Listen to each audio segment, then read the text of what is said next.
ముందు బుద్ధి పెట్టుకుని మనం మాట్లాడేటప్పుడు ఒక ప్రెస్ మీట్ పెట్టి మాట్లాడేటప్పుడు నిజాలు తెలుసుకుని మాట్లాడాలి.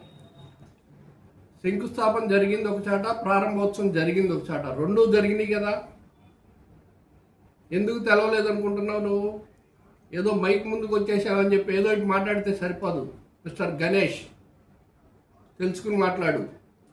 ఎదుటోడి గురించి మాట్లాడేటప్పుడు మనం ఏంటో మన స్థాయి ఏంటో కూడా తెలుసుకోవాలి.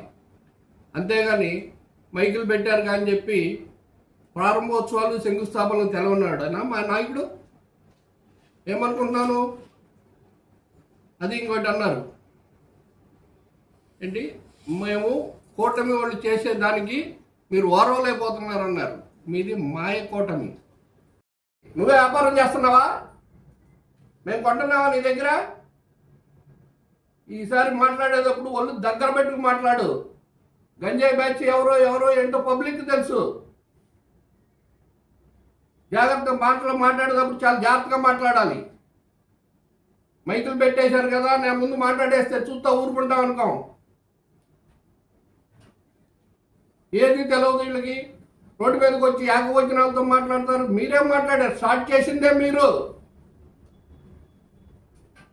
నిన్న మీ పత్రిక, మీ నాయకుడు యొక్క పత్రిక ఏం మాట్లాడాడు? వైఎస్ఆర్సీపీ భార్యల్ని చెల్లెళ్ళుగా భావించి పెళ్లి చేయమన్నాడు. అంటే మా భార్యల్ని చెల్లి ఇంకోటికి ఇచ్చి పెళ్లి చేయాలా? మీ నాయకులు మీరు అలాగే చేస్తున్నారా? మీరు అందుకే సమర్థిస్తున్నారా వాళ్ళని? కపట్దార్, ఇట్లాంటి మాటలు ఇంకోసారి ఇప్పటికీ చెప్తున్నాం రాధాకృష్ణకి, ఇలాంటి మాటలు ఇంకోసారి రిపీట్ అయినా దీనికి క్షమాపణ చెప్పైనా రాబోయే రోజుల్లో ఇదంతా మీకు శేషానికి వడ్డీతో సహా ఇస్తాం. గుర్తుపెట్టుకోండి.